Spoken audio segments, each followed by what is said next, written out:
Combien avez-vous de voix VOIX, Adèle, à l'intérieur de vous ? Bonne question, je sais pas. Un certain nombre. Je saurais pas dire. Peut-être dans les temps, j'en ai beaucoup, justement. Alors, dans les temps qu'on peut voir en ce moment dans le cadre du Festival d'automne, les temps mis en scène par Gisèle Vienne avec un texte de Robert Walser, vous êtes très impressionnante parce que, justement, vous introduisez à l'intérieur de vous pour avoir plusieurs voix. Des voix qui viennent d'où ? Comment vous les avez trouvées, ces voix-là ?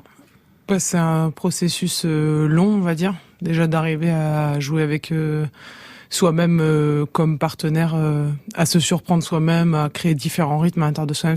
C'est un travail technique, en fait, qui prend du temps. Et après, moi, ce que j'aime bien dans le fait qu'il y ait plein de voix, c'est que du coup, ça fait de la mise en scène, ça fait vraiment du jeu de la mise en scène.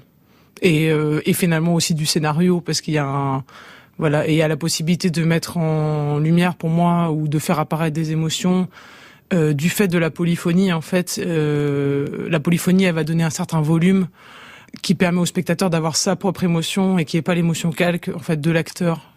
C'est ça que je trouve génial en fait.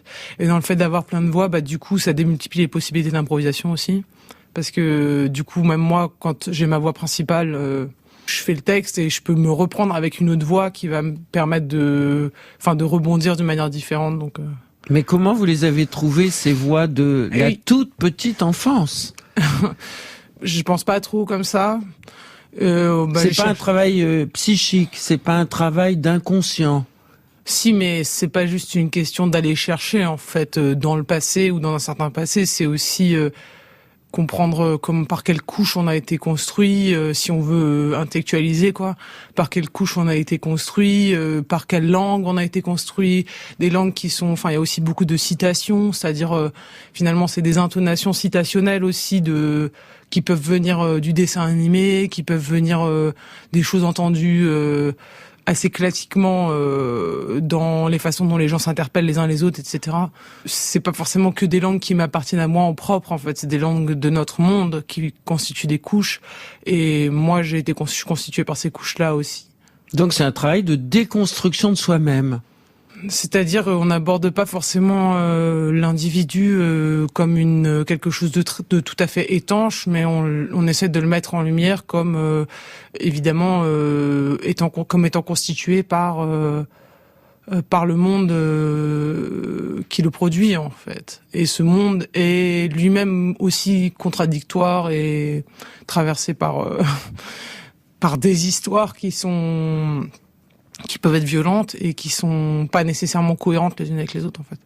Alors, vous venez de parler de bande dessinée. Je crois savoir que vous savez faire Tex Avery aussi. La voix de Tex Avery ? Oui, ça, on peut prendre ça comme exemple. Moi, j'ai un rapport j'ai un rapport au jeu particulièrement dans cette pièce qui est extrêmement ludique. En fait, c'est quelque chose qui est super important même si on parle de choses qui peuvent être graves ou qui peuvent nous peser, c'est pas la question, en fait.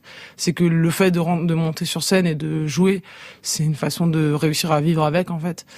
Je parlais de Tex Avery. Pour moi, il y a ce truc exagéré qui part dans tous les sens de cartoon. Il y a vraiment aussi cette dimension quand même dans la pièce, même si il y a cette dimension de grand délire, c'est-à-dire que moi je peux m'autoriser beaucoup de choses finalement sur scène, mais ça n'enlève rien pour moi à la gravité et à la façon dont le propos est centré, en fait.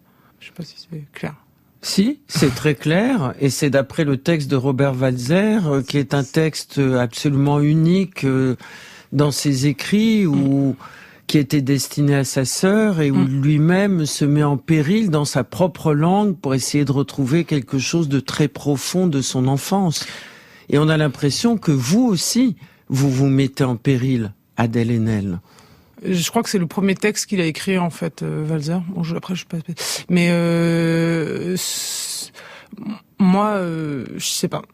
Si s'engager, c'est se mettre en péril, oui, dans ce cas-là, effectivement, je me mets un petit peu, on va dire, en péril. Mais je trouve que, justement, pour moi, le travail de mise en scène de Gisèle Vienne un des endroits où je trouve ça extrêmement fort et particulièrement aussi en tant qu'interprète en tout cas, c'est que bien sûr on met en scène de la violence, bien sûr on met en scène des choses qui peuvent être dérangeantes, mais on est toujours protégé par la mise en scène en fait. Il y a toujours ce truc de Gisèle va vraiment toujours privilégier la douceur vis-à-vis des interprètes et faire prendre à la mise en scène elle-même, c'est-à-dire à l'espace, à la lumière, à la disposition dans l'espace, etc., aux idées en fait, la charge de la violence. Et nous là-dedans, on est quand même tout à fait protégés, je veux dire, en tant que corps. En plus de ça, je dirais que bien sûr il y a une mise en péril, mais il y a aussi la chance de pouvoir travailler avec, je pense évidemment à Gisèle, mais je pense aussi à mes partenaires, à Ruth Vega Fernandez.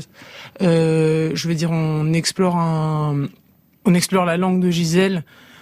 Et ça nous permet de progresser, nous, dans ce que ça veut dire de jouer, en fait. Ça, c'est une chance inouïe, en fait. Vous souvenez-vous, Adèle, des moments où vous avez commencé à parler? Genre mon premier mot et tout ça, là? Non, je sais pas. Je sais pas qu'est-ce que j'ai dit en premier. Vous êtes une tchatcheuse, non? Ça doit dépendre des moments de ma vie, j'imagine. Et la radio vaut mieux, je crois, mais sinon... Vous êtes plutôt silencieuse ou tchatcheuse? Ça dépend dans quel contexte. Dans la vie, vous parlez vite. Oui, effectivement, j'essaie de ralentir un peu mon débit, mais là sur scène, justement, à des moments vraiment ça s'emballe. Je parle extrêmement vite, je crois. Mais là, ça va. Ah, ça va très bien. Alors, vous parlez de votre corps et de la mise en scène de Gisèle Vienne. Dans cette mise en scène, vous apparaissez d'abord, pour celles et ceux qui ne savent pas qui est sur scène et qui n'ont pas regardé le nom des actrices, comme un garçon. Pourquoi? Vous avez tout du look du garçon. Vous marchez comme un garçon. Parce que votre corps est très... pas viril, hein. Très tomboy, comme par hasard. En fait, c'est juste, je sais pas très bien ce que ça veut dire être une femme, je veux dire de l'intérieur, hein, depuis l'intérieur de moi-même. Je sais pas très bien ce que ça veut dire. Je le sais très bien depuis l'extérieur, c'est-à-dire avec les injonctions qu'on me fait, etc. Mais moi, à l'intérieur, ça veut pas dire grand-chose. Donc là, aujourd'hui... On vous a pas élevé comme une fille, vos parents? Comme je vous dis, en fait, de l'extérieur, oui. C'est-à-dire qu'effectivement, je suis toujours rappelée à ça, en fait, dans plein de domaines de ma vie. C'est sûr que je suis rappelée à ça. Mais à l'intérieur, comment ça se vit, j'ai pas l'impression que la féminité ait un sens particulier pour moi. Je sais pas comment dire. Vous avez un frère? Oui. Non, mais je dis pas ça pas tout à fait par hasard. Si je comprends bien, vous êtes arrivé vers la visibilité de vous-même par votre frère. Et il y avait une fille et un garçon, vous étiez la fille quand même. Oui, mais ça c'est des constructions en fait. Bien sûr que il y a une construction d'identité. Enfin que le fait d'être genré d'une certaine manière, ça va entraîner une certaine façon d'éduquer les personnes, etc. Enfin, on est au courant de la société sexiste dans laquelle on vit. C'est juste pour vous dire que moi, de l'intérieur, vous me demandez sur scène, j'ai pas l'impression de convoquer quelque chose d'incroyablement différent. Quand j'ai cette démarche-là, en fait, j'y pense même pas, en fin de compte. Vous auriez aimé être un garçon? J'y pense pas, en fait. Là, je suis désolée de pas pouvoir vous répondre, mais pour moi, ça a pas un sens suffisant. Bien sûr que ça a un sens en termes d'oppression, si on veut, mais en termes, pour moi, dans ma vie, ça n'a pas de sens suffisant de dire est-ce que je vais être un garçon, une fille, là. Le problème, c'est qu'on vous a beaucoup regardé comme une jolie fille, et ce, depuis que vous êtes petite. Et comme vous dites, on vous a convoqué comme une jolie fille. Je sais pas trop à quoi vous faites référence, en fait, là. À votre beauté, à votre apparence, à votre intensité. Je sais pas, quand on dit le problème, c'est pas le problème, mais c'est effectivement... Si, c'était un problème, la preuve. Ça a été enfin, je sais pas, ça a été... Oui. Enfin, il y a des choses qu'on... en fait, moi, à la base, je me pense comme un être humain, on va dire. Et d'un coup, on se retrouve dans des situations où on est rappelé à l'ordre, en fait. C'est plutôt ça, en fait. Pour moi, la féminité, c'est une espèce de rappel à l'ordre, souvent. Et rappeler j'ai cru que j'étais un être humain, en fait. Mais non. Qu'est-ce que j'ai cru, au final? Au final, oui, effectivement, j'étais rappelée à l'ordre en tant que fille. Rappelée à l'ordre parce que harcelée, violentée, agressée, etc. Parce que fille. Au nom de cette identité, en tout cas. Voilà. Et que j'aurais dû, moi, comprendre dès le départ que effectivement, c'était comme ça que j'allais être lue. Bon, voilà, c'est pas forcément comme ça qu'on s'envisage quand on est, on va dire. Quand on est, en plus, dans un monde où on nous explique que les êtres humains sont libres et égaux, etc., on a comme ça tendance à y croire. Et après, voilà, on est rappelé en fait, finalement, à l'hypocrisie, c'est-à-dire à dire, non, en fait, ça... Vos parents vous ont élevé dans une idée du féminisme ? C'est un peu contrasté, on va dire, chez moi. J'ai pas particulièrement envie de parler de mes parents, là, en l'occurrence. Non, mais de l'éducation que vous avez reçue. Oui, je comprends. Égalité entre les sexes. C'est un peu rapide de dire ça se passe comme ça. Voilà. Il y a effectivement ma mère a une histoire d'engagement féministe fort. Après, c'était contrasté chez moi. Voilà. En tout cas, ce qui paraît évident, Adèle Haenel, c'est que dans ce rôle d'interprète, en ce moment même, dans le cadre du Festival d'automne, vous ne jouez aucunement de votre séduction. Aucunement. Vous faites même le contraire. Est-ce que c'est jouissif, ça ? En fait, je parle de l'apparence physique. Elle existe, l'apparence, surtout quand on est une actrice. Déjà, ça dépend à qui on s'adresse et qui on a envie de séduire. Et en plus de ça, mais en plus de ça, je veux dire, même au-delà de ça, en fin de compte, ça n'a pas un caractère central dans ma vie. C'est-à-dire, c'est pas que la séduction. C'est pas juste que je me mets pas en contre de ça. C'est pas ce vecteur de la normalisation, de l'hyper-normalisation, de l'hyper, contribution à la binarité genrée, on va dire. Pour moi, c'est pas un critère de séduction déjà, en fait. Et puis après, non, en fait, quand je joue, ce qui m'intéresse, c'est vraiment de vivre intensément en premier lieu, en fait. Et ce qui est rendu possible, et c'est ça que je veux dire, en fait, moi, je veux vraiment, mettre en avant le travail de Gisèle Vienne là sur ce. C'est rare que ce soit rendu possible de cette manière-là, en fait. C'est rare d'avoir quelqu'un à la mise en scène qui est à ce point intéressé par le fait que l'art reste brûlant, que l'art reste un moment, je dirais, quand on dit sacré, c'est un grand mot, mais quelque part qu'il y ait cette dimension-là dans l'engagement artistique. Jouer, c'est s'engager, ou jouer, c'est se dévouer à une œuvre ? Déjà, c'est la moindre des choses de s'engager, je pense. Enfin, en l'occurrence, c'est-à-dire, on est quand même le processus de théâtre, c'est que on monte sur scène, et des personnes, elles sont dans la salle, les spectateurs. On leur dit finalement, ils font silence, donc ils écoutent un certain monde centré d'une certaine manière, qui est centré sur la scène pendant un temps. Donc, la moindre des choses, c'est effectivement d'avoir pour moi, un engagement. Après, ça se manifeste de plein de façons différentes, en fait. Qu'est-ce qui se passe après la représentation, qui est d'une intensité assez rare, à la fois physiquement et psychiquement ? En fait, comme je vous dis, moi, le truc principal, c'est que la scène, c'est un espace de jeu. Mais de jeu, donc aussi dans sa dimension ludique. Et donc, quand, effectivement, sur scène, il y a des choses... pour moi, on parle pas de choses légères du tout, mais on en parle d'une certaine manière, notamment avec la polyphonie des voix, etc., qui a un art pour moi, personnellement, une façon de vivre avec, voilà. Donc après la représentation, généralement, je suis effectivement physiquement assez fatiguée, rincée, on va dire, mais ça m'obsède pas, on va dire. Enfin, ça m'obsède en tant que travail. C'est fini, quoi. Non, parce que ça m'obsède en tant que travail. C'est-à-dire, je me dis, ah oui, là, par exemple, on aurait pu faire ça comme ça aurait eu une autre signification, etc. Mais c'est vraiment comme une matière de travail, en fait. Je vous propose d'écouter la voix de Gilles Deleuze dans son fameux abécédaire. Nous avons pris la lettre E comme enfance. C'était au micro de Claire Parnet. Vous êtes d'accord avec cette analyse magnifique de Deleuze, un enfant et pas l'enfant, Adèle Haenel? En tout cas, je trouve ça intéressant, ouais. Là, c'est un peu rapide pour moi de répondre là tout de suite. Je pense qu'il y a quand même des endroits où il faut dire, malgré tout, les enfants. C'est-à-dire, en fait, faut protéger les enfants, par exemple.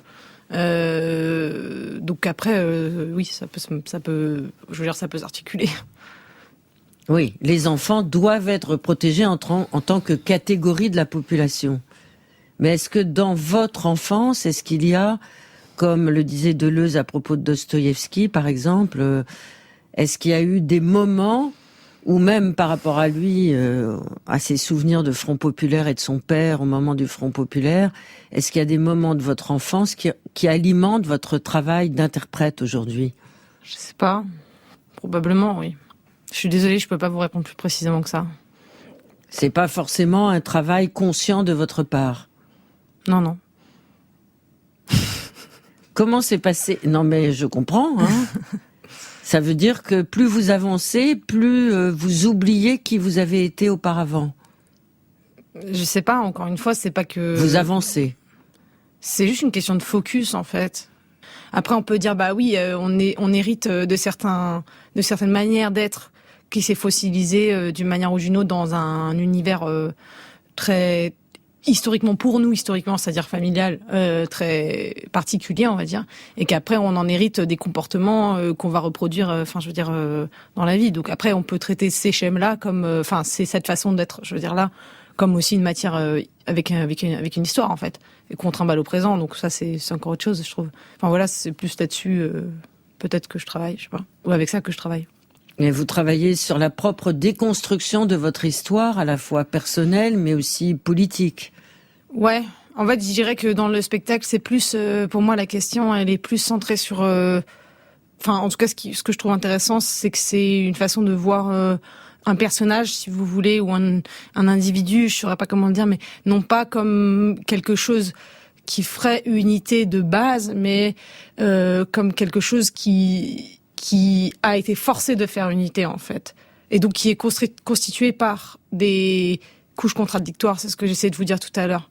Et c'est cette explosion, en fait, du moi que je trouve vraiment intéressante. Donc, il y a mise en péril à chaque fois qu'il y a rôle. Ça vous fait rire, mais c'est pas drôle. Oui, ça me fait rire parce que, oui, effectivement, on peut dire ça comme ça. En tout cas, j'ai vraiment envie j'essaie systématiquement d'être en réflexion, on va dire. Là, sur la scène, c'est aussi un travail de réflexion et qui engage le corps, etc. Alors le corps, parlons-en, Adèle Haenel, puisque au début de la mise en scène de Gisèle Vienne, comme d'ailleurs dans toutes les mises en scène de Gisèle Vienne, il y a des poupées. C'est pas des poupées de cire et des poupées de son, mais ce sont des poupées grandeur nature qui sont tellement bien faites que nous, spectateurs, nous avons du mal, puisque la lumière est diffuse au tout début du spectacle, à comprendre et que les poupées, êtres humains ou poupées, nous attendent. D'ailleurs, quand nous nous asseyons dans la salle, nous avons du mal à savoir si ce sont de vraies personnes ou si ce sont des poupées. Or, en fait, nous allons nous rendre compte que ce sont des poupées avant que vous n'arriviez. Quand avez-vous su, vous, Adèle Haenel, que vous étiez un corps ? Et pas une surface de projection aux mains de quelqu'un comme une poupée, par exemple. Oui, par exemple. Peut-être que oui. Bah, ça, c'est encore une fois. Enfin, je pense pas que ça se passe comme les interrupteurs on/off, quoi. C'est des trucs un peu. Ça se fait par morceaux, on va dire. Effectivement, l'aliénation dynamique où, si on reboot sur ce qu'on disait tout à l'heure, il y a des dynamiques où on est interdit d'être, en fait, je sais pas comment dire, quoi. Et puis, moi, dans mon histoire, j'ai repris petit à petit couche, justement, c'est pour ça que je vous parle de couche, parce que pour moi, c'est aussi une question de degré de présence, en fait, de degré de vitalité, en fait. Qu'est-ce qui est en vie chez moi, par exemple? Bon, c'est pas 0 ou 1, en fait. Y a des... En vie? Vie, ouais. Donc, il y a des choses mortes, alors? Je veux dire, il y a des choses qui sont en tout cas écrasées, on va dire, dont les informations ne sont pas perceptibles. Encore aujourd'hui. C'est un travail en cours, voilà. Voilà. Et douloureux. Je sais pas. Dans une certaine mesure, oui. Mais est-ce que ce travail, justement, sur vous-même, ne vous construit pas encore plus en tant qu'interprète ? Être interprète, ça veut dire habiter des rôles qui ne sont pas les vôtres. Je sais pas, en fait. Parce donc que vous êtes en transit de vous-même entre les rôles, finalement. Non, je pense pas que ce soit... je pense que, en fait, on parle au travers de nos rôles. Pour moi, c'est ça que je trouve intéressant, en fin de compte. Après, c'est ce qu'on ressent dans les temps. Vous parlez vous-même. Ouais, c'est plus c'est des problématiques qui nous permettent de nous questionner. Pour moi, je le vois comme ça, mais dans quasiment tous les rôles, en fait, j'ai pas vraiment ce goût, pour l'instant, en tout cas, pour genre essayer de constituer un personnage complètement extérieur. Enfin, j'arrive même pas très bien à comprendre ce que ça veut dire en fait. J'ai toujours l'impression que c'est des questions en fait, les personnages. Et c'est des questions, et donc moi qui vais d'une certaine façon, moi, si on veut dire, qui me dispose d'une certaine manière selon un personnage, c'est-à-dire selon une question dans un certain cadre. Et c'est plus ça qui m'intéresse, on va dire. Et c'est qui le moi d'Adèle Haenel aujourd'hui ? Bah, pour moi, c'est difficile à définir puisque je ne me vis que moi-même. Donc, je sais pas trop ce que ça veut dire ne pas l'être, en fait. Bah, c'est comme les voix, alors vous en avez plusieurs, moi. Il y a une évolution, je sais pas. Il y a des choses probablement qui sont de l'ordre de ce que je suis, comme, je sais pas comment dire, comme une sorte d'essence. Mais sinon, c'est quand même tout le temps en questionnement. En mouvement. Oui, j'ai l'impression, ouais. Et vous dormez bien la nuit ? Ouais, bah, ça va, oui. Vous écoutez L'Heure Bleue, vous écoutez France Inter, vous écoutez le choix musical d'Adèle Haenel, Juju, interprété par Lalaes. Oui. Nous venons d'entendre Arthur Noziciel, le metteur en scène, directeur du TNB, Théâtre National de Bretagne, qui avait monté donc cette magnifique mouette de Tchekhov à la cour d'honneur du Palais des Papes à Avignon, spectacle qui avait beaucoup tourné.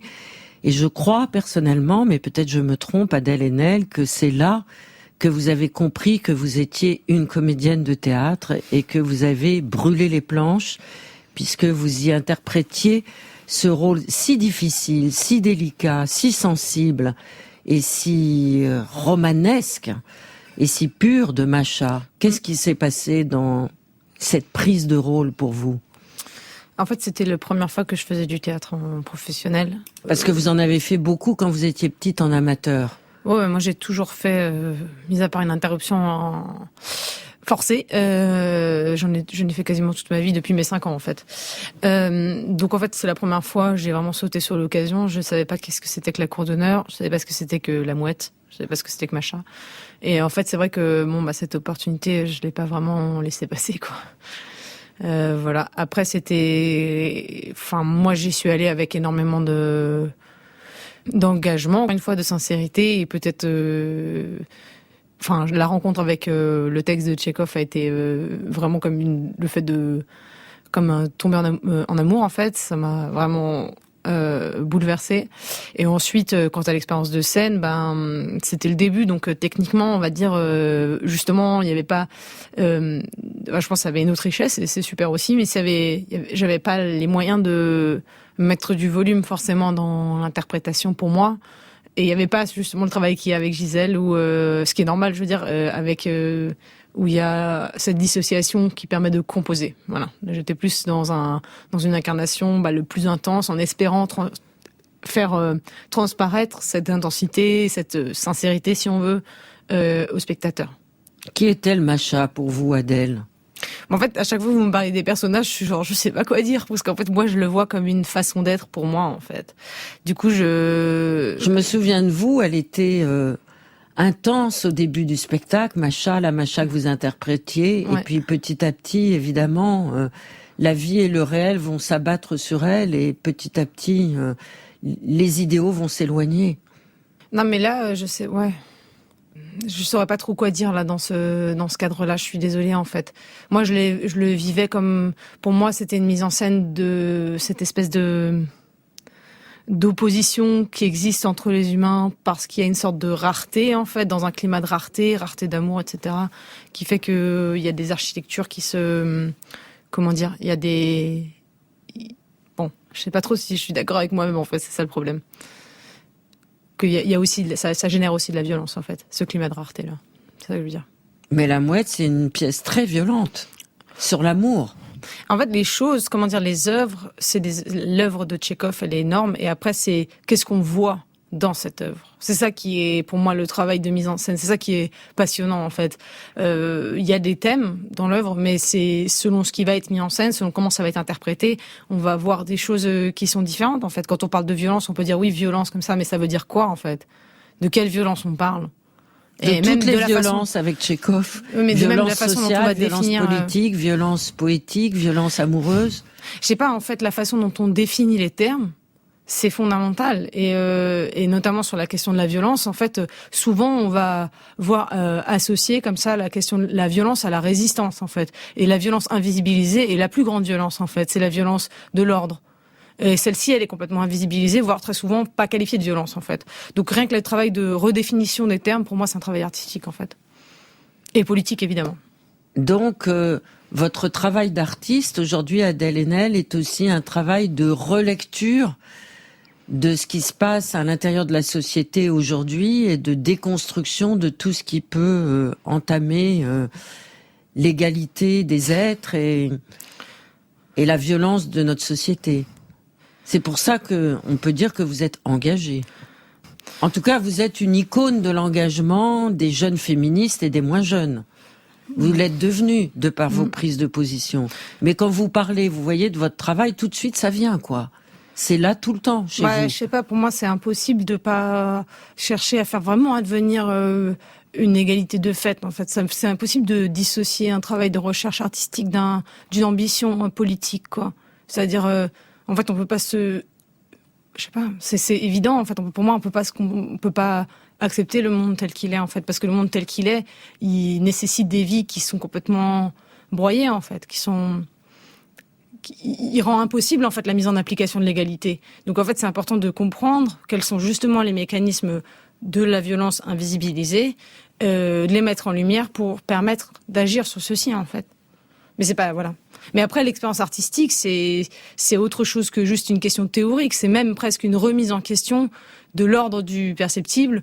Donc, c'est-à-dire, en fait, par exemple, dans le spectacle de Gisèle, on va mettre en contradiction des textes avec des états de corps, même des textes avec, des états de corps contradictoires, par exemple, qui permettent de faire émerger le fait que la parole n'est pas uniquement ce qui est dit, c'est aussi une façon de faire qui peut aussi avoir tendance à faire taire, en fait. Faire taire tout ce qui n'est pas, ce qui ne va pas dans son sens. À simplifier le monde, à lui donner une lecture et donc à permettre d'architecturer un ordre politique là-dessus. Voilà. Et redonner cette espèce en donnant cette contradiction-là, on rend le monde finalement à la fois lisible et en même temps moins, de manière moins univoque, de façon moins univoque, encodable pour un certain ordre. On rappelle que en fait le monde tel qu'il est une éventualité au service d'un ordre politique. Voilà. Vous êtes une super intello, hein ?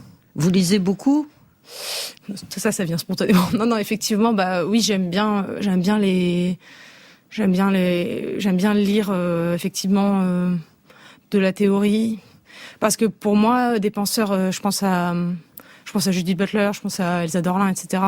C'est des penseurs en fait qui, justement, quand on écoutait Arthur parler, je trouve intéressant, mais il y a quand même ce truc de comme si on était des natures en fait. Et je trouve intéressant que la politisation permet de comprendre justement que en fait on peut soi-même s'envisager différemment. Je sais pas comment dire ça. Que le monde n'est pas univoque et que vous le décryptez à travers votre propre singularité, mais à travers vos propres engagements aussi. Non, vous n'êtes pas d'accord. Ce que je veux dire, c'est que en fait, on lit le monde d'une certaine manière au service d'un certain ordre, et qu'en fait, il s'agit pas de dire la vérité en fait. Il s'agit de qu'est-ce qui fait sens dans un certain ordre politique, je sais pas comment dire, et de proposer un autre en fait, de proposer un. Pas militante, mais résistante, Adèle Haenel. Moi, je suis aussi militante. En fait, je vois pas pourquoi c'est un problème d'être militant. Je suis militante évidemment pour l'égalité, si vous voulez, de base en fait. Mais militant, c'est plein de choses en fait. C'est pas juste forcément aller dans des manifestations, même si ça peut aussi être ça et c'est aussi très bien. Ça peut être plein de choses en fait. Je fais pas la distinction, j'ai pas une poche qui va être genre je suis politisée, une poche qui va dire en fait j'aime l'art. En fait, c'est les deux ensemble. Et l'art, c'est à la fois pour moi en tout cas là dans ce cadre-là, c'est à la fois cette espèce de ce que j'essaie d'expliquer, même si je l'explique pas très clairement, cette espèce d'espoir politique d'un monde à inventer, donc avec des identités, si on veut, à inventer, etc. Et en tout cas un ordre à réinventer. Et en même temps, c'est cet espoir de vie intense au moment même de l'expérience, en fait. Les mots sont minés, et notamment en politique depuis pas mal de temps. On l'a vu le week-end dernier avec tous ces meetings, ces arrivées en campagne de présidentielle de certains candidats, etc. Comment on fait pour formuler un espoir dans un monde où les mots sont gangrénés? Et quand on est une artiste comme vous, Adèle. Ouais, alors oui, c'est ça. Le langage marche au pas avec les bourreaux. C'est pour ça qu'il faut inventer un autre langage. Et c'est ça qu'aussi Monique Wittig l'avait fait dans les années 60. Elle avait inventé une langue. Est-ce qu'il faut réinventer une langue? De toute façon, les mots, ils parlent nécessairement. Je veux dire, on peut les réinventer, etc. Bien sûr, il y aura jamais une langue pure où personne ne parlera au travers de nous. Quand on parle, on cite. Donc de toute manière, c'est le cas. Il faut juste savoir qu'est-ce qu'on cite et dans quelle dynamique on cite et pourquoi, dans quoi on s'inscrit. Donc je dirais la question est pas tant pour moi de repartir de zéro d'une langue qui, elle, ne parlerait que, où l'individu ne parlerait que pour lui-même, mais de se re-questionner sur la définition des termes pour leur permettre de devenir le véhicule d'une parole qui est véritablement une parole émancipatrice, en fait. Oui, mais quand on parle, on cite, vous venez de dire, Adèle, mais quelquefois, quand on parle, on se met en danger, on essaye de formuler des choses. Et depuis le début de cet entretien, d'ailleurs, vous inventez. Je veux dire, il n'y a aucun après, il y a une précipitation de votre parole, vous essayez d'être au plus proche de votre vérité. Donc vous ne citez pas toujours les mots des autres, vous essayez d'avoir votre propre rapport. Bien sûr que j'essaie à la langue. Bien sûr, j'essaie de composer d'une certaine manière avec cette langue, mais ça n'en reste pas moins que ces mots sont utilisés par beaucoup de gens et que c'est aussi une citation. Mais ma responsabilité, elle est de savoir qu'est-ce que j'essaye de citer et qu'est-ce que... Ouais, je sais pas, pour moi c'est ça en fait. Ça n'empêche pas que j'ai quand même une certaine liberté de citation et d'agencement des trucs que je cite, on va dire. Je vous propose d'écouter la voix de quelqu'un avec qui vous êtes en train de travailler, je crois. C'est Didier Ribon. Didier Ribon qui est un penseur important, qui nous a fait comprendre des choses par le biais de sa propre autofiction, après avoir écrit des livres très savants, notamment sur Bourdieu, mais pas seulement sur Bourdieu, mais notamment son livre Retour à Reims a fait l'objet de plusieurs adaptations de mise en scène théâtrale absolument magnifiques, notamment par Thomas Ostermeyer. Et là, je crois savoir que vous faites la voix off de son livre Retour à Reims. Je vous propose d'écouter la voix de Didier Ribon. C'était en mars 2012. Nous venons d'entendre la voix de Didier Ribon et outre la pensée intellectuelle et politique qu'apporte ce texte, ça pose une question très passionnante.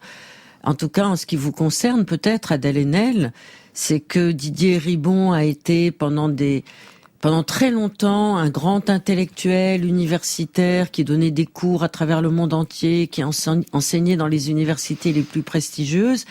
Et puis tout d'un coup, hop, il a sauté le pas.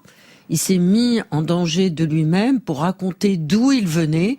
Et ce faisant, eh bien, il a opéré chez ses lectrices et chez ses lecteurs une prise de conscience politique.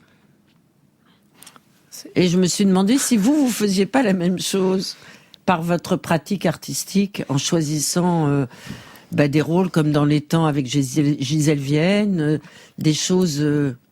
Voilà. Je suis pas sûre d'avoir compris, je suis désolée. C'est-à-dire que je mets moins à distance, vous voulez dire? Oui, c'est-à-dire que vous mettez votre art à la disposition d'un travail politique. Oui, ça c'est... Enfin, je sais pas si c'est à la disposition, en fait. Parce que c'est pas vraiment comme ça que ça se passe. C'est traversé par, en fait. Mais... Je suis désolée parce qu'en fait j'aimerais bien répondre, mais je crois que j'ai pas très bien compris. Du coup, je dirais. Il parle de lui-même pour nous faire comprendre ce qui lui est arrivé, et non pas par exhibition de narcissisme, mais pour nous faire comprendre des choses qu'on n'était pas capable de comprendre dans ses travaux universitaires précédents. Là, il y va, quoi. Oui, il y a un moment où aussi peut-être vous faites référence effectivement enfin, si je comprends bien ce que vous me dites, à l'interview que j'ai fait à Mediapart en 2019, pour moi, il y a un moment où en fait, quand on parle depuis l'incarnation, en fait, change le rapport de la personne qui écoute, en fait, et qui reçoit l'information, parce que d'un coup, ça devient juste plus audible. Oui, et puis c'est moins abstrait, en fait. C'est juste. Puis il y a aussi un saut, peut-être un engagement, comme vous disiez, une mise en danger qui est perceptible peut-être par les personnes qui écoutent. Je suis désolée si j'ai pas bien répondu à la question. Mais si, arrêtez de vous excuser. À partir de quand, justement, s'est opéré ce basculement et qu'est-ce qui vous a apporté? Est-ce que vous sentez des engagements vis-à-vis de vos sœurs et de vos frères qui, plus les sœurs d'ailleurs que les frères, qui sont objectivement dans des situations de fragilité? Alors déjà, je dirais en fait les personnes, parce que ça inclut tout le monde. Hein, je veux dire, Ouais, compris vous les avez non-binaires, raison, les etc. personnes. Enfin, il y a pas de donc les personnes en fait qui se sentent. Moi, je sais pas. Pour moi, l'interview à Mediapart et tout l'engagement autour de la question des violences sexuelles, c'est c'est la chose qui a été la plus importante dans ma vie. Mais je parle voilà. Et c'est quelque chose, je sais pas, en fait. En fait, j'ai l'impression que je le devais un petit peu aux personnes qui n'ont pas les moyens de parler, en fait, parce que c'est aussi un mécanisme qui rend silencieux, c'est un mécanisme qui fait porter la honte, c'est un mécanisme où, où les personnes disparaissent dans le silence parce qu'elles n'ont pas le pouvoir. C'est justement ça le problème. Et que de dire que en fait tout ce qui est de la violence, justement c'est pour ça que je vous parle de la violence qui est invisibilisée, la violence du système, la violence du pouvoir, c'est ça pour moi le problème. Et en fait effectivement le problème c'est que dans la dynamique d'agression, souvent les personnes qui sont des agresseurs ont beaucoup plus la parole, peuvent parler, répandre leur version du monde tel qu'il leur convient, et toutes les personnes qui disparaissent dans ce silence forcé, dans ce mécanisme de silenciation, moi c'est pour elles que je voulais parler en fait. Merci infiniment Adèle. Et après les temps, qu'est-ce que je fais, vous voulez dire? Là, il y a justement, vous parliez de l'adaptation par Jean-Gabriel Perriot de Retour à Reims. Ça va sortir là au cinéma. Malheureusement, je n'ai pas la date, mais et ça va passer à la télé aussi. Ça déjà, moi, c'est un peu mon actualité, on va dire. Et après, normalement, je ne sais pas ce qui va se passer. Merci infiniment pour ce que vous êtes. Merci. Je ne veux pas y faire face. Je préfère me fuir, jusqu'à ce que je m'efface.